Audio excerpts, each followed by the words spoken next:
Hello friend, आप सबका स्वागत है हमारे यूट्यूब चैनल स्टडी टीम में। तो चलिए आज की क्लास शुरू करते हैं। और आज की क्लास में हम उत्तर प्रदेश की वन्य जीव संपदा एवं पर्यावरण संरक्षण के बारे में पढ़ेंगे। तो चलिए शुरू करते हैं। तो सबसे पहले देखते हैं हम कि उत्तर प्रदेश वन रिपोर्ट 2021 के बारे में हम पढ़ते हैं। तो उत्तर प्रदेश के भौगोलिक क्षेत्रफल में क्या है, कुल वनावरण कितना है। तो पूरा उत्तर प्रदेश के भौगोलिक भौगोलिक क्षेत्र में कुल वनावरण वनावरण कितना है।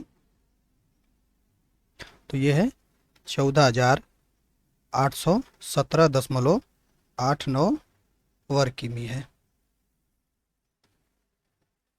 ठीक है। ये क्या है कि उत्तर प्रदेश का जो भौगोलिक क्षेत्रफल में कुल वनावरण है वो इतने वर्ग किमी है। जो क्या है कि पूरे यानी पूरे भौगोलिक क्षेत्रफल का कितना परसेंट है। तो ये पूरे पूरे भौगोलिक ये पूरे भौगोलिक क्षेत्रफल का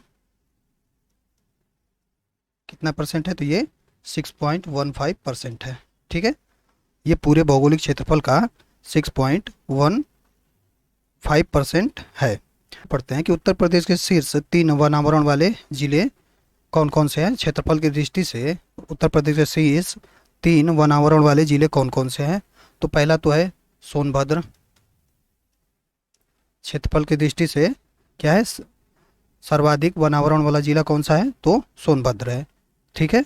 तो इसका वनावरण कुल वन क्षेत्रफल कितना है। तो इसका है 2,436.75 वर्ग किमी है।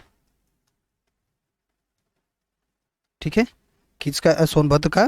तो 2,436.75 वर्ग किमी है। इसके बाद आता है दूसरे नंबर पे लखीमपुर खीरी।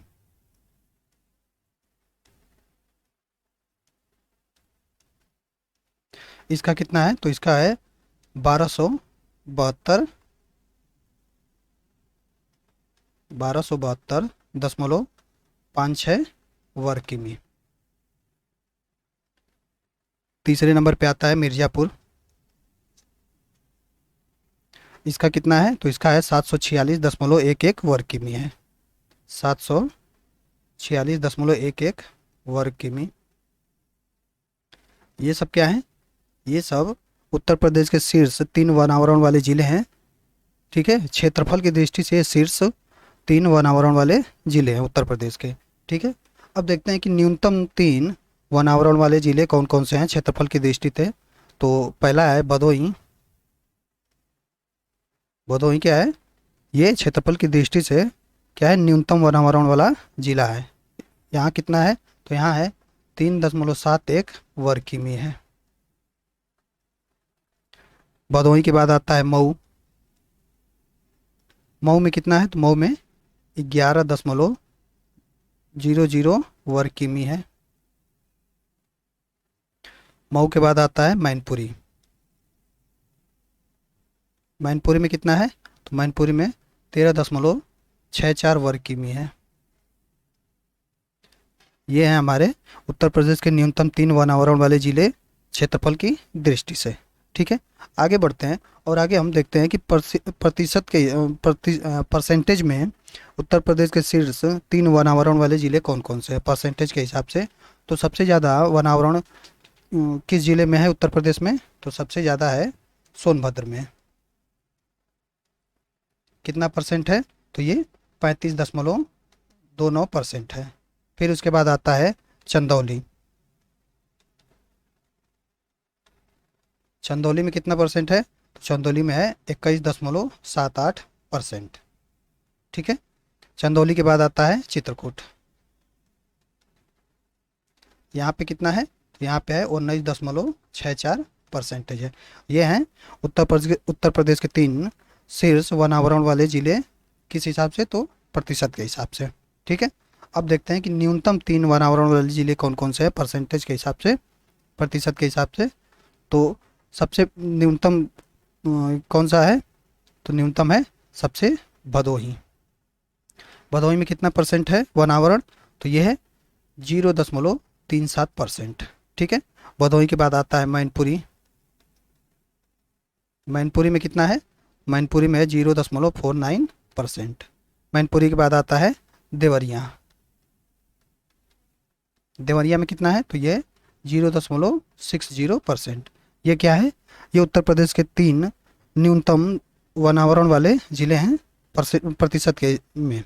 ठीक है, अब आगे बढ़ते हैं और आगे देखते हैं हम कि उत्तर प्रदेश के वन्य जीव विहार कौन कौन से हैं और इनकी स्थापना कब हुई थी। ठीक है, इसके बारे में हम पढ़ते हैं। तो सबसे पहले कि चंद्रप्रभा वन्य जीव विहार, ये कहाँ पे है? तो ये चंदौली में है।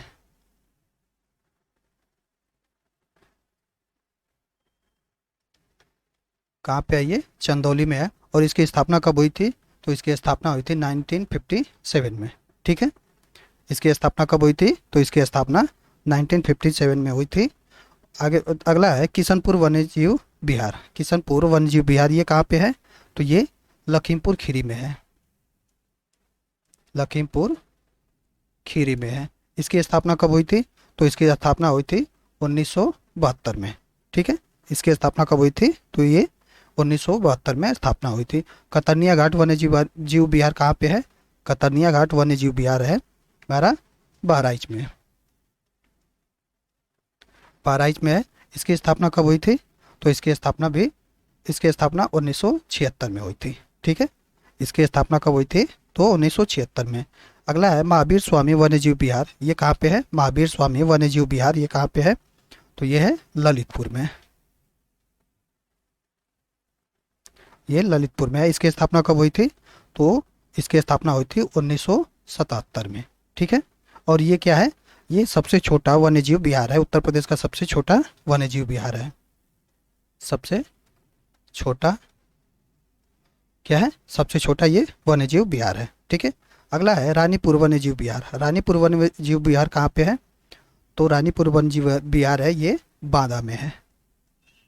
बांदा में है। और इसकी स्थापना कब हुई थी? तो इसकी स्थापना भी 1977 में हुई थी। ठीक है, उसके बाद आता है कि चंबल वन्यजीव विहार। चंबल वन्यजीव विहार कहाँ पे है? तो चंबल वन्यजीव विहार है इटावा एवं आगरा में है। ये इटावा एवं आगरा में है। इसकी स्थापना कब हुई थी? तो इसकी स्थापना 1979 में हुई थी। ठीक है, उसके बाद है कैमूर वन्यजीव विहार। कैमूर वन्यजीव विहार कहाँ पे है? कैमूर वन्यजीव विहार ये कहाँ पे है? तो ये मिर्जापुर में है। ये मिर्जापुर में है। ठीक है, इसकी स्थापना कब हुई थी? तो इसकी स्थापना हुई थी 1982 में। ठीक है, उसके बाद है हस्तिनापुर वन्यजीव विहार। हस्तिनापुर वन्यजीव विहार की स्थापना कब और कहाँ पे हुई है? तो ये हस्तिनापुर वन्यजीव विहार ये कहाँ पे है? तो ये मुजफ्फरनगर में है, मेरठ में है, मुरादाबाद में है, गाजियाबाद में है, बिजनौर एवं जयप्रकाश नगर ये कहाँ है? ये इन जिलों में फैला हुआ है। ठीक है, कहाँ कहाँ पे?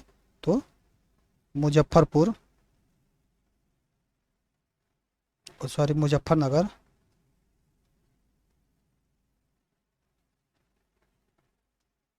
मुजफ्फरनगर, मेरठ,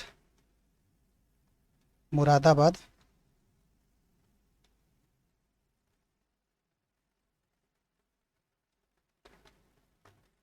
मुरादाबाद, गाजियाबाद, बिजनौर,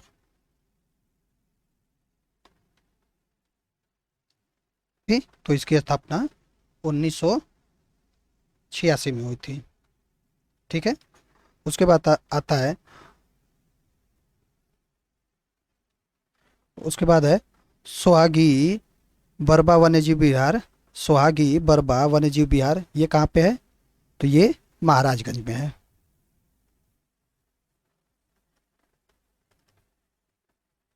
ये महाराजगंज में है। और इसकी स्थापना कब हुई थी? तो इसकी स्थापना 1987 में हुई थी। ठीक है, अगला देखते हैं हम। अगला है सोहेलवा वन्य जीव विहार कहाँ पे है? सोहेलवा वन्य जीव विहार कहाँ पे है? तो ये 3 जिलों में फैला हुआ है। कहाँ पे? गोंडा, बलरामपुर और श्रावस्ती में। गोंडा,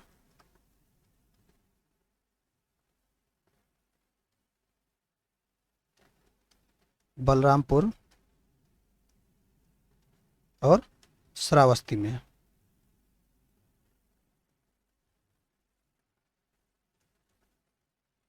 इसकी स्थापना कब हुई थी? तो इसकी स्थापना हुई थी 1988 में। ठीक है। कछुआ वन्य जीव विहार कहाँ पे है? तो ये कछुआ वन्य जीव विहार ये है वाराणसी में। वाराणसी में इसकी स्थापना कब हुई थी? तो 1989 में। ठीक है। तो ये हो गए हमारे उत्तर प्रदेश के वन्य जीव विहार। अब आगे बढ़ते हैं और आगे पढ़ते हैं हम उत्तर प्रदेश के 10 रामसर साइट कौन कौन से हैं। ठीक है।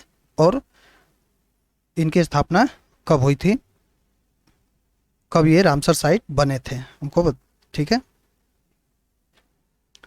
पहला है ऊपरी गंगा। ऊपरी गंगा ये कब हुआ था? तो ये 2005 में। ठीक है। और ये क्या है? प्रथम रामसर साइट थी उत्तर प्रदेश की। ठीक है। उसके बाद है सरसई नवाब झील। ये कहाँ पे है, किस जिले में है? सरसई नवाब झील ये किस जिले में है? तो ये इटावा जिले में है। इटावा इटावा जिले में है। और ये 2019 में बना था। ठीक है। नवाबगंज पश्चिम बिहार ये कहाँ पे है? तो नवाबगंज पश्चिम बिहार ये कहाँ पे है? ये उन्नाव में है। उन्नाव में है। और ये रामसर साइट कब बना था? तो ये भी 2019 में। ठीक है। उसके बाद समान पश्चिम बिहार। समान पश्चिम बिहार ये कहाँ पे है? तो ये मैनपुरी में है। मैनपुरी में है। और ये कब बना था? तो ये भी 2019 में। ठीक है। अगला देखते हैं हम। अगला है पार्वती आरंगा पश्चिम बिहार। ये कहाँ पे है? पार्वती आरंगा पश्चिम बिहार कहाँ पे है? तो ये है गोंडा में। और ये कब बना था? तो ये भी 2019 में ही। ठीक है। सांडी पश्चिम बिहार। सांडी पश्चिम बिहार ये कहाँ पे है? तो ये हरदोई में है। और ये कब रामसर साइट बना था? तो ये भी 2019 में। ठीक है। उसके बाद शमसपुर पश्चिम बिहार। शमसपुर पश्चिम बिहार ये कहाँ पे है? तो ये रायबरेली में है। ये रायबरेली में है। और ये कब बना था? तो ये 2019 में बना था। ठीक है। सुर सरोवर कहाँ पे है? तो सुर सरोवर है हमारा आगरा में। आगरा में। और ये कब बना था? तो ये 2020 में बना था। ठीक है। हैदरपुर कहाँ है? तो हैदरपुर बिजनौर एवं मुजफ्फरनगर में है। बिजनौर एवं मुजफ्फरनगर में है।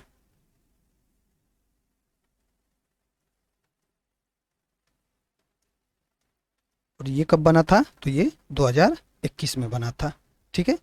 अगला है बखीरा वन जीव अभ्यारण्य। ये रामसर साइट कब बना था और कहाँ पे है? तो ये संत कबीर नगर में है।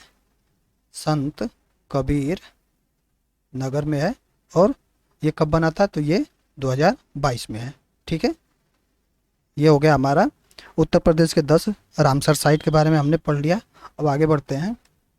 अब आगे है कि उत्तर प्रदेश के जो प्रमुख वन्य जीव पक्षी विहार हैं उनके बारे में हम पढ़ते हैं। ठीक है। उत्तर प्रदेश के प्रमुख जो पक्षी विहार हैं उनके बारे में हम पढ़ते हैं। तो नवाबगंज पक्षी विहार ये कहाँ पे है? ये उन्नाव में है। कहाँ पे है? तो ये उन्नाव में है। समरपुर पक्षी विहार कहाँ पे है? तो समरपुर पक्षी विहार है रायबरेली में। रायबरेली में है। उसके बाद लाख बहोसी पक्षी विहार कहाँ पे है? लाख बहोसी पक्षी विहार ये कहाँ पे है? तो ये कन्नौज में है। ये कहाँ पे है? तो कन्नौज में है। और पूछे कि सबसे बड़ा पक्षी विहार कौन सा है उत्तर प्रदेश का? तो वो है लाख बहोसी पक्षी विहार। कहाँ पे है? सबसे ये बड़ा है। सबसे बड़ा पक्षी विहार है। ठीक है। अगला है सांडी पक्षी विहार। ये कहाँ पे है? सांडी पक्षी विहार ये हरदोई में है। हरदोई में है। उसके बाद बखीरा पक्षी विहार ये कहाँ पे है? तो बखीरा पक्षी विहार ये कहाँ पे है? तो ये संत कबीर नगर में है। संत कबीर नगर में है। ठीक है। उसके बाद ओखला पक्षी विहार। ओखला पक्षी विहार कहाँ पे है? तो ओखला पक्षी विहार है हमारा गौतम बुद्ध नगर में।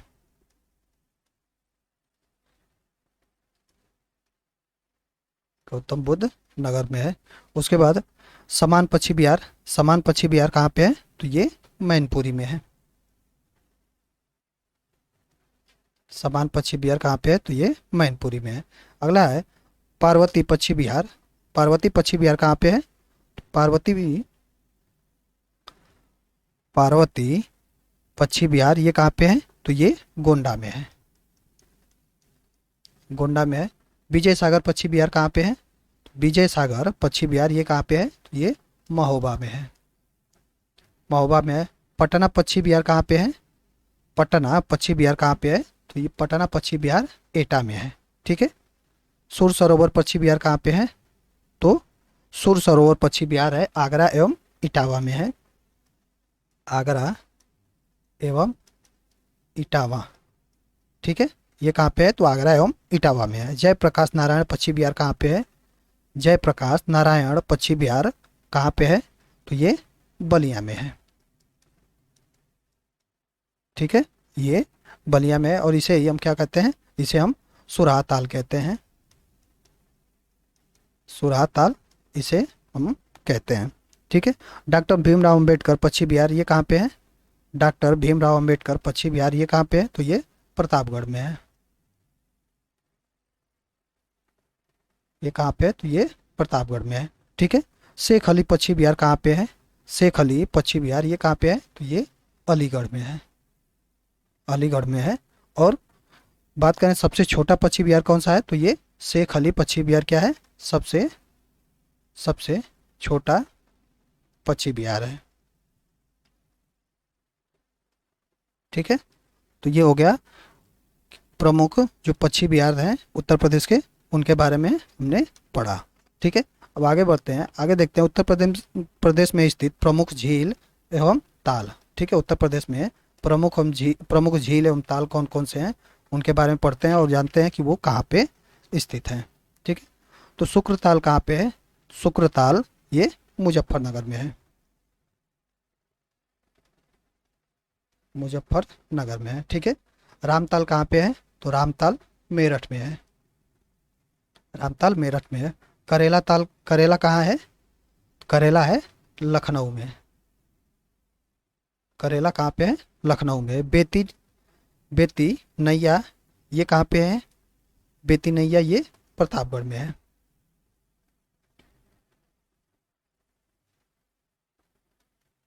ये कहाँ पे है? तो ये प्रतापगढ़ में है। देवरिया ताल कहाँ पे है?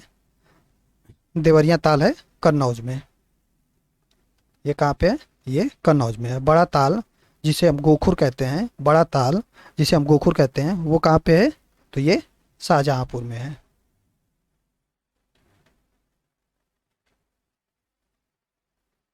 ये शाहजहांपुर में है।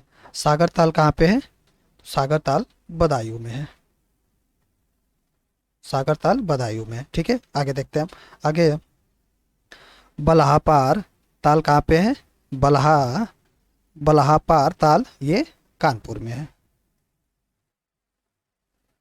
ये कहाँ पे है? तो ये कानपुर में है। नौहा ताल कहाँ पे है? नौहा ताल ये मथुरा में है, मथुरा में है। बरुआ सागर, बरुआ सागर, बरुआ सागर कहाँ पे है? तो ये झांसी में है,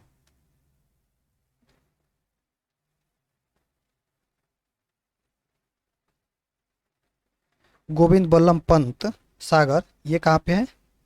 गोविंद बल्लभ पंत सागर ये क्या है? ये एक कृत्रिम झील है और ये कहाँ पे है? तो ये सोनभद्र में है, ये कहाँ पे? सोनभद्र में है। अलवारा झील कहाँ पे है? तो अलवारा झील कौशाम्बी में है, ये कहाँ पे है? ये कौशाम्बी है। सैज झील कहाँ पे है? तो सैज झील मैनपुरी में है। राजा का बांध, राजा का बांध ये कहाँ पे है? तो ये सुल्तानपुर में है, ये कहाँ पे है? सुल्तानपुर में है। सुर सरोवर कहाँ पे है? सुर सरोवर ये कहाँ पे है? तो ये आगरा में है, ये कहाँ पे है? तो ये आगरा में है। आगे बढ़ते हैं, आगे देखते हैं सुराह ताल कहाँ पे है? तो सुराह ताल बलिया में है। भरतपुर झील कहाँ पे है? तो भरतपुर झील रायबरेली में है। राधा कुंड कहाँ पे है? ये राधा कुंड है मथुरा में। मदन सागर कहाँ पे है? तो ये है महोबा में, क्या है? मदन सागर है, महोबा में मदन सागर है। अवधि ताल कहाँ पे है? तो अवधि ताल है बनारस में है। अवधि ताल बनारस में है। मोती ताल कहाँ पे है? मोती ताल कानपुर में है। चित्तौरा झील कहाँ पे है? चित्तौरा झील कहाँ पे? तो ये बहराइच में है। ये बहराइच में है। शेखा झील कहाँ पे है? तो शेखा झील है अलीगढ़ में। ये कहाँ पे है? तो ये अलीगढ़ में है। ठीक है। बख बखीरा झील कहाँ पे है? बखीरा झील कहाँ पे है? तो ये है संत कबीर नगर। संत कबीर नगर में है। फुलहर झील कहाँ पे है? तो फुलहर झील है पीलीभीत में। ठीक है। तो ये हो गए हमारे उत्तर प्रदेश में स्थित प्रमुख झील एवं ताल। इनके बारे में हमने अभी पढ़ा। अब आगे बढ़ते हैं और आगे देखते हैं कि उत्तर प्रदेश में प्रमुख रूप से पाए जाने वाले वन कौन कौन से हैं। ठीक है। उत्तर प्रदेश में प्रमुख रूप से किस प्रकार के वन पाए जाते हैं उसके बारे में हम देखते हैं। तो उत्तर प्रदेश में प्रमुख रूप से पाए जाने वाले वन कितने प्रकार के हैं? तो ये 3 प्रकार के हैं। कौन कौन से? तो पहला है उष्णकटिबंधीय आर्द्र पर्णपाती वन। ठीक है। पहला है उष्णकटिबंधीय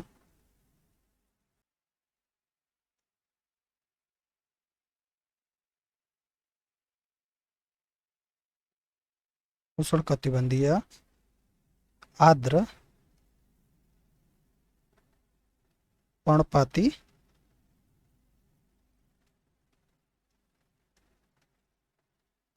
वन। ठीक है। पहला क्या है? तो पहला है उष्णकटिबंधीय आर्द्र पर्णपाती वन। ये कहाँ पाए जाते हैं? तो ये तराई एवं भाबर क्षेत्र में पाए जाते हैं। तराई एवं भाबर क्षेत्र में इस प्रकार के वन पाए जाते हैं। दूसरा है उष्णकटिबंधीय शुष्क पर्णपाती वन। उष्णकटिबंधीय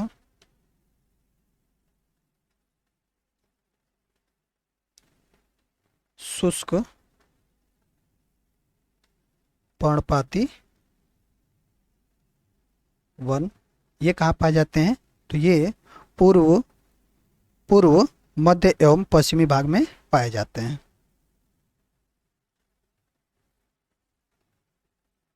पूर्व मध्य एवं क्या है? पश्चिमी पश्चिमी भाग में पाए जाते हैं। ठीक है। तीसरा है उष्णकटिबंधीय कटीली झाड़ियाँ। उष्णकटिबंधीय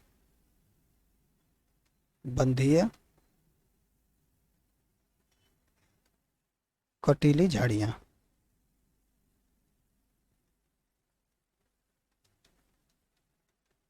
ठीक है। ये है उत्तर प्रदेश में प्रमुख पाए जाने वाले वन के प्रकार की। ये 3 प्रकार के पाए जाते हैं। पहला है उष्णकटिबंधीय आर्द्र पर्णपाती वन। दूसरा है उष्णकटिबंधीय शुष्क पर्णपाती वन और तीसरा है उष्णकटिबंधीय कटीली झाड़ियाँ। ये 3 प्रकार के क्या है? वन उत्तर प्रदेश में पाए जाते हैं। ठीक है। आगे बढ़ते हैं। आगे हम क्वेश्चन सॉल्व करते हैं कि उत्तर प्रदेश की प्रथम वन नीति किस वर्ष लाई गई थी? उत्तर प्रदेश की प्रथम वन नीति किस वर्ष लाई गई थी? उत्तर प्रदेश की प्रथम वन नीति किस वर्ष लाई गई थी? तो ऑप्शन ए है 1988, ऑप्शन बी 1953, ऑप्शन सी है 1955 और ऑप्शन डी है 1952। ठीक है। तो उत्तर प्रदेश में प्रथम वन नीति कब लाई गई थी? उत्तर प्रदेश में प्रथम वन नीति किस वर्ष लाई गई थी हमको बताना है। तो कौन सा ऑप्शन सही होगा? तो ये होगा 1952 में। ठीक है। उत्तर प्रदेश में जो प्रथम वन नीति लाई गई थी वो 1952 में लाई गई थी। ठीक है।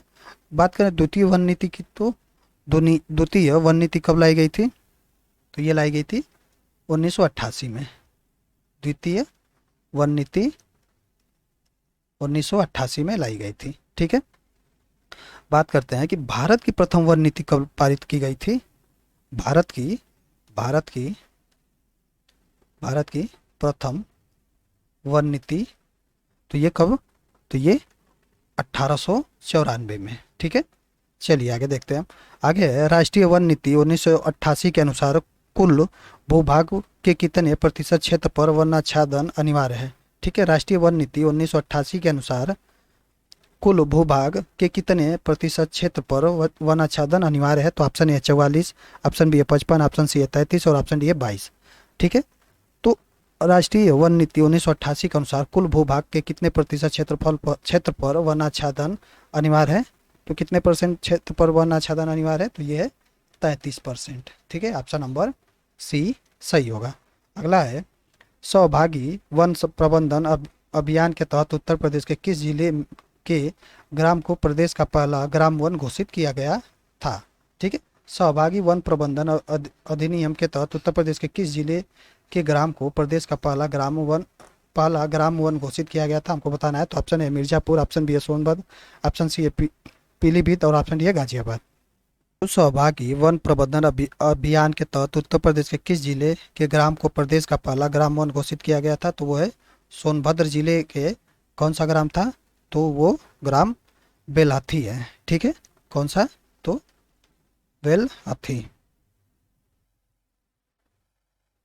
बेलाथी ग्राम को क्या है, प्रदेश का पहला ग्राम वन घोषित किया गया था। ठीक है, चलिए आगे देखते हैं। अगला है, उत्तर प्रदेश में वनों को किस वर्ष राजकीय संपत्ति के रूप में घोषित किया गया था? उत्तर प्रदेश में वनों को किस वर्ष राजकीय संपत्ति के रूप में घोषित किया गया था? तो ऑप्शन है 1930, ऑप्शन बी है 1945, ऑप्शन सी है 1935 और ऑप्शन डी है 1936। कौन सा ऑप्शन सही होगा? तो उत्तर प्रदेश के वनों को किस वर्ष राजकीय संपत्ति, ठीक है, किस वर्ष राजकीय संपत्ति के रूप में घोषित किया गया था? तो कौन सा ऑप्शन सही होगा? तो ये होगा ऑप्शन नंबर सी 1935 में। ठीक है, 1935 में क्या है, उत्तर प्रदेश के वनों को क्या है, राजकीय संपत्ति के रूप में घोषित किया गया था। ठीक है, चलिए आगे देखते हैं। आगे है, राज्य वन अनुसंधान संस्थान की स्थापना कहाँ की गई? ठीक है, राज्य वन अनुसंधान संस्थान की स्थापना कहाँ की गई है? तो option A Prayagraj, option B है लखनऊ, ऑप्शन सी है कानपुर और ऑप्शन डी है पीलीभीत। तो राज्य वन अनुसंधान संस्थान की स्थापना कहाँ पे हुई है? तो ये कानपुर में हुई है। और किस सन में? तो ये 1970 में इसकी स्थापना हुई थी। ठीक है, ऑप्शन नंबर सी सही होगा। अगला देखते हैं हम। अगला है, उत्तर प्रदेश में कहाँ पर वन प्रशिक्षण संस्थान की स्थापना की गई है? ठीक है, उत्तर प्रदेश में कहाँ पर वन प्रशिक्षण संस्थान की स्थापना की गई है? तो ऑप्शन है इटावा, ऑप्शन बी है लखनऊ, ऑप्शन सी है कानपुर और ऑप्शन डी है गाजियाबाद। तो वन प्रशिक्षण संस्थान की स्थापना कहाँ की गई है? तो ये है कानपुर में इसकी स्थापना की गई है। और कब की गई है? तो 1988 में। ठीक है, चलिए आगे देखते हैं हम। आगे, उत्तर प्रदेश सरकार द्वारा ग्रीन यूपी क्लीन यूपी अभियान की शुरुआत किया गया था। ठीक है, उत्तर प्रदेश सरकार द्वारा ग्रीन यूपी क्लीन यूपी अभियान का शुरुआत किया गया था। हमको बताना है कि कब किया गया था। तो ऑप्शन है 6 नवंबर 2015, ऑप्शन बी है 7 नवंबर 2016, ऑप्शन सी है 7 नवंबर 2015 और ऑप्शन डी है 6 नवंबर 2015। तो उत्तर प्रदेश सरकार द्वारा ग्रीन यूपी क्लीन यूपी अभियान की शुरुआत कब की गई थी? तो ये की गई थी 7 नवंबर 2015 को। ठीक है, ऑप्शन नंबर सी सही होगा। अगला देखते हैं। अगला है, भारत का प्रथम नाइट सफारी पार्क कहाँ बनाया गया है? भारत का प्रथम नाइट सफारी पार्क कहाँ बनाया गया है? हमको बताना है। तो ऑप्शन है इटावा, ऑप्शन बी है मैनपुरी, ऑप्शन सी है ग्रेटर नोएडा और ऑप्शन डी है गाजियाबाद। ठीक है, तो भारत का प्रथम नाइट सफारी पार्क कहाँ बनाया गया है? हमको बताना है। तो हमारा ऑप्शन है इटावा, ऑप्शन बी है मैनपुरी, ऑप्शन सी है ग्रेटर नोएडा और ऑप्शन डी है गाजियाबाद। तो कहाँ पे है भारत का प्रथम नाइट सफारी? तो ये है ग्रेटर नोएडा में। ऑप्शन नंबर सी सही होगा। अगला है, उत्तर प्रदेश का एकमात्र राष्ट्रीय उद्यान कौन सा है? उत्तर प्रदेश का एकमात्र राष्ट्रीय उद्यान कौन सा है? तो ऑप्शन है दुधवा राष्ट्रीय उद्यान, ऑप्शन बी है कार्बेट राष्ट्रीय उद्यान, ऑप्शन सी है राजा जी राष्ट्रीय उद्यान और ऑप्शन डी है कान्हा राष्ट्रीय उद्यान। तो उत्तर प्रदेश का एकमात्र राष्ट्रीय उद्यान कौन सा है? तो ये है दुधवा राष्ट्रीय उद्यान। क्या है ये? उत्तर प्रदेश का एकमात्र राष्ट्रीय उद्यान है। ठीक है, ऑप्शन नंबर ए सही होगा। अगला है कि मयूर संरक्षण केंद्र का निर्माण कहाँ किया जा रहा है? मयूर संरक्षण केंद्र का निर्माण कहाँ किया जा रहा है? तो ऑप्शन है आगरा, ऑप्शन बी है मथुरा वृंदावन, ऑप्शन सी है कानपुर और ऑप्शन डी है अलीगढ़। तो मयूर संरक्षण केंद्र का निर्माण कहाँ किया जा रहा है? तो ये मथुरा वृंदावन में किया जा रहा है। ऑप्शन नंबर बी सही होगा। अगला देखते हैं। अगला है पार्वती अर्गा रामसर स्थल के संदर्भ में निम्नलिखित में से कौन सा कथन सही है। ठीक है, पार्वती अर्गा रामसर स्थल के संदर्भ में निम्नलिखित में से कौन सा कथन सही है हमको बताना है। तो पहला है यह उत्तर प्रदेश के गोंडा जिले में स्थित है। दूसरा है यह एक पक्षी अभ्यारण्य है। ठीक है, तो हमको बताना है कि कौन सा इसमें जो कथन है वो सही है। तो कौन सा सही है इसमें, तो पार्वती अर्गा रामसर स्थल ये कहाँ पे है, तो ये गोंडा में है, ये बिल्कुल सही है। ठीक है, और ये पक्षी अभ्यारण्य है। ठीक है, ये भी सही है। तो कौन सा ऑप्शन सही होगा हमारा, तो ये होगा ऑप्शन नंबर सी। एक और दोनों दोनों क्या है, सही है। ठीक है, चलिए आगे देखते हैं। आगे है निम्नलिखित बाघ अभ्यारण्य। ठीक है, निम्नलिखित बाघ अभ्यारण्य टाइगर रिजर्व में से कौन सा एक मध्य प्रदेश में स्थित नहीं है। ठीक है, निम्नलिखित बाघ अभ्यारण्य में कौन सा एक मध्य प्रदेश में स्थित नहीं है हमको बताना है। तो ऑप्शन ए है अमनगढ़, ऑप्शन बी है बाधवगढ़, ऑप्शन सी है कान्हा और ऑप्शन डी है संजय दुबरी। तो कौन सा टाइगर रिजर्व है जो मध्य प्रदेश में स्थित नहीं है। ठीक है, तो कौन सा होगा, तो ये अमनगढ़ क्या है, ये मध्य प्रदेश में स्थित नहीं है। ठीक है, चलिए आगे देखते हैं हम। आगे निम्नलिखित में से कौन सा रामसर स्थल उत्तर प्रदेश में स्थित नहीं है। ठीक है, हमको बताना है कि कौन सा रामसर स्थल है जो उत्तर प्रदेश में स्थित नहीं है। तो ऑप्शन ए सूर सरोवर, ऑप्शन बी है शमसपुर पश्चिम बिहार, ऑप्शन सी है सरसई नवार झील और ऑप्शन डी है सूरी सर मानसर झील। तो कौन सा जो रामसर स्थल है वो उत्तर प्रदेश में नहीं है, कौन सा ऑप्शन सही होगा इसमें, तो ये होगा ऑप्शन नंबर डी। ये क्या है, ये उत्तर प्रदेश में स्थित नहीं है। ठीक है, चलिए आगे देखते हैं। आगे विजय सागर पश्चिम बिहार निम्नलिखित में से उत्तर प्रदेश के किस स्थान पर स्थित है। विजय सागर पश्चिम बिहार निम्नलिखित में से उत्तर प्रदेश में किस स्थान पर स्थित है हमको बताना है। तो ऑप्शन है महुआ, ऑप्शन बी है मेरठ, ऑप्शन सी है मुरादाबाद और ऑप्शन डी है महाराजगंज। तो विजय सागर पश्चिम बिहार कहाँ स्थित है, तो विजय सागर पश्चिम बिहार ये है महोबा में स्थित है। ठीक है, ऑप्शन नंबर ए सही होगा। अगला देखते हैं हम। अगला निम्नलिखित में से कौन सा एक सुमेल नहीं है। ठीक है, हमको बताना है कि कौन इसमें से सुमेल नहीं है। तो याद यह है लखीमपुर खीरी। ठीक है, अधिकतम और न्यूनतम क्षेत्रफल हमको बताना है। तो लखीमपुर खीरी क्या है, अधिकतम भौगोलिक क्षेत्रफल। फिर सोनभद्र है अधिकतम वन आच्छादित क्षेत्रफल, ऑप्शन सी है सीतापुर न्यूनतम भौगोलिक क्षेत्रफल और ऑप्शन डी है संत रविदास नगर न्यूनतम वन आच्छादित क्षेत्रफल। तो इसमें कौन सा सुमेलित नहीं है हमको बताना है। तो कौन इसमें सुमेलित नहीं है, तो क्या है कि लखीमपुर खीरी अधिकतम भौगोलिक क्षेत्रफल ये क्या है, ये सही है। सोनभद्र ये क्या है, अधिकतम वन आच्छादित क्षेत्रफल, ये भी सही है। सीतापुर क्या है, न्यूनतम भौगोलिक क्षेत्रफल, ये सही नहीं है। ठीक है, सीतापुर क्या है, ये न्यूनतम भौगोलिक क्षेत्रफल नहीं है। ये संत रविदास नगर क्या है, न्यूनतम वन आच्छादित क्षेत्रफल, ये सही है। तो कौन सा ऑप्शन सही होगा, तो ये होगा ऑप्शन नंबर सी क्या है, ये सुमेलित नहीं है। ठीक है, चलिए आगे देखते हैं हम। आगे निम्नलिखित में से कौन सा वन्य जीव अभ्यारण्य उत्तर प्रदेश में नहीं स्थित है। ठीक है, हमको बताना है कि वन्य जीव अभ्यारण्य कौन सा है जो उत्तर प्रदेश में स्थित नहीं है। तो ऑप्शन ए है किशनपुर, ऑप्शन बी है कैमूर, ऑप्शन सी है कतर्निया घाट और ऑप्शन डी है कालेसर। तो कौन सा वन्य जीव अभ्यारण्य है जो उत्तर प्रदेश में स्थित नहीं है, तो कौन सा ऑप्शन सही होगा, तो ये है कालेसर क्या है, कालेसर ये उत्तर प्रदेश में स्थित नहीं है। ठीक है, और बाकी किशनपुर कैमूर और कतर्निया घाट ये कहाँ है, ये उत्तर प्रदेश में स्थित है। ठीक है, कतर्निया घाट कहाँ पे है, कतर्निया घाट वन्य जीव अभ्यारण्य ये कहाँ पे है, तो ये ललित ये कहाँ पे है, तो ये बहराइच में है। कैमूर कहाँ पे है, कैमूर कहाँ पे है, तो ये मिर्ज़ापुर में है। कैमूर कहाँ पे है, मिर्ज़ापुर में है। किशनपुर कहाँ पे है, तो किशनपुर लखीमपुर खीरी में है, लखीमपुर खीरी में है। ठीक है, चलिए आगे देखते हैं हम।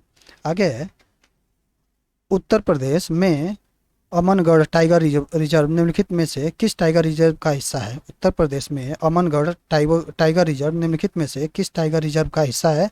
तो option A Dudhwa, option B है पीलीभीत, ऑप्शन सी है कार्बेट और ऑप्शन जी है राजा जी। तो उत्तर प्रदेश में अमनगढ़ टाइगर रिजर्व निम्नलिखित में से किस टाइगर रिजर्व का हिस्सा है, कौन सा ऑप्शन सही होगा इसमें, तो ये होगा कार्बेट, ऑप्शन नंबर सी सही होगा। कार्बेट टाइगर रिजर्व का ये हिस्सा है कौन सा, अमनगढ़ टाइगर रिजर्व। ठीक है, चलिए आगे देखते हैं हम।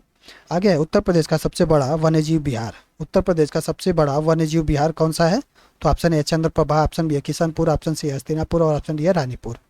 तो उत्तर प्रदेश का सबसे बड़ा वन्यजीव विहार कहाँ कौन सा है, तो उत्तर प्रदेश का सबसे बड़ा वन्यजीव विहार है हस्तिनापुर। ठीक है, ऑप्शन नंबर सी सही होगा। चलिए आगे देखते हैं हम। आगे उत्तर प्रदेश में एक बब्बर शेर सफारी स्थापित किया जा रहा है। ठीक है, उत्तर प्रदेश में एक बब्बर शेर सफारी स्थापित किया जा रहा है। ये कहाँ स्थापित किया जा रहा है हमको बताना है। तो ऑप्शन ए बलरामपुर में, ऑप्शन बी है इटावा में, ऑप्शन सी है महाराजगंज में और ऑप्शन डी है पीलीभीत में। तो ये कहाँ पे स्थापित किया जा रहा है, तो ये इटावा में स्थापित किया जा रहा है। ऑप्शन नंबर बी सही होगा। ठीक है, आगे देखते हैं हम। आगे निम्नलिखित में से कौन सा अभ्यारण्य सही सुमेलित नहीं है। ठीक है, हमको बताना है कि कौन सा अभ्यारण्य है जिसका जो सही सुमेलित नहीं है। तो option A Samaspur Raebareli, option B है नवाबगंज इलाहाबाद, ऑप्शन सी है बखीरा संत कबीर नगर और ऑप्शन डी है सांडी हरदोई। तो कौन सा इसमें है जो सुमेलित नहीं है हमको बताना है। तो कौन सा ऑप्शन सही होगा, तो ये होगा नवाबगंज। क्या है ये, इलाहाबाद में नहीं है। ठीक है, नवाबगंज पश्चिम बिहार, ये कहाँ पे है, तो ये इलाहाबाद में नहीं है। ये कहाँ पे है, तो ये है हमारा उन्नाव में है। ठीक है, ये कहाँ पे है, उन्नाव में है। नवाबगंज पश्चिम बिहार कहाँ पे है, तो ये उन्नाव में है। ठीक है, चलिए आगे देखते हैं। आगे निम्नलिखित में से कौन सही सुमेलित है। ठीक है, कौन सही सुमेलित है हमको बताना है। तो ऑप्शन है बखीरा वन्यजीव अभ्यारण्य उन्नाव, ऑप्शन बी है ओखला वन्यजीव अभ्यारण्य ललितपुर, ऑप्शन सी है सांडी वन्यजीव अभ्यारण्य हरदोई और ऑप्शन डी है महावीर स्वामी अभ्यारण्य बस्ती। तो इसमें कौन सही सुमेलित है हमको बताना है। तो कौन सा ऑप्शन सही होगा इसमें, तो कौन सा ऑप्शन सही होगा, तो इसमें ऑप्शन नंबर सी सही होगा। क्या है, सांडी वन्यजीव अभ्यारण्य ये कहाँ पे है, ये हरदोई में है। ठीक है, तो ऑप्शन नंबर सी सही होगा। ठीक है, ऑप्शन नंबर सी हमारा सही होगा। बखीरा वन्यजीव अभ्यारण्य ये कहाँ पे है, बखीरा वन्यजीव अभ्यारण्य ये कहाँ पे है,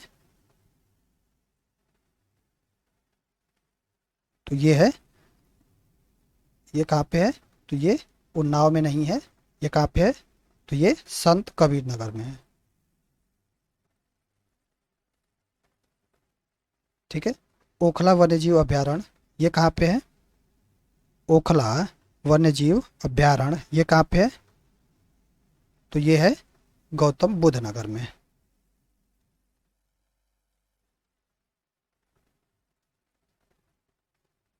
ठीक है, महावीर स्वामी वन्यजीव अभ्यारण्य ये कहाँ पे है, महावीर स्वामी वन्यजीव अभ्यारण्य ये कहाँ पे है, तो ये ललितपुर में है। ठीक है, चलिए आगे देखते हैं हम। अगला है दुधवा राष्ट्रीय उद्यान किस जनपद में स्थित है। दुधवा राष्ट्रीय उद्यान किस जनपद में स्थित है, तो ऑप्शन है ललितपुर, ऑप्शन बी है पीलीभीत, ऑप्शन सी है लखीमपुर खीरी और ऑप्शन डी है सोनभद्र।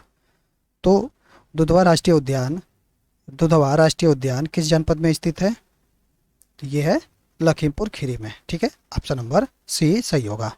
अगला देखते हैं हम। अगला है उत्तर प्रदेश में नवाबगंज पश्चिम बिहार स्थित है। नवाबगंज पश्चिम बिहार हमको बताना है कि कहाँ स्थित है। तो ऑप्शन है गाजियाबाद जनपद में, ऑप्शन बी है गोंडा जनपद में, ऑप्शन सी है रायबरेली जनपद में और ऑप्शन डी है उन्नाव जनपद में। तो नवाबगंज पश्चिम बिहार कहाँ स्थित है, तो नवाबगंज पश्चिम बिहार कहाँ पे है, तो उन्नाव में है। ठीक है, ऑप्शन नंबर डी सही होगा। अगला है सुराहा ताल पश्चिम बिहार स्थित है। सुराहा ताल पश्चिम बिहार स्थित है। तो ऑप्शन ए आजमगढ़ जिले में, ऑप्शन बी है बलिया जिले में, ऑप्शन सी हरदोई जिले में और ऑप्शन डी है प्रतापगढ़ जिले में। तो सुराहा ताल पश्चिम बिहार कहाँ स्थित है, तो सुराहा ताल पश्चिम बिहार ये है बलिया जिले में। ठीक है, ऑप्शन नंबर बी सही होगा। तो चलिए आज की इस वीडियो में इतना ही। अगर आपको वीडियो अच्छी लगी हो तो वीडियो को लाइक करें और चैनल को सब्सक्राइब जरूर करें।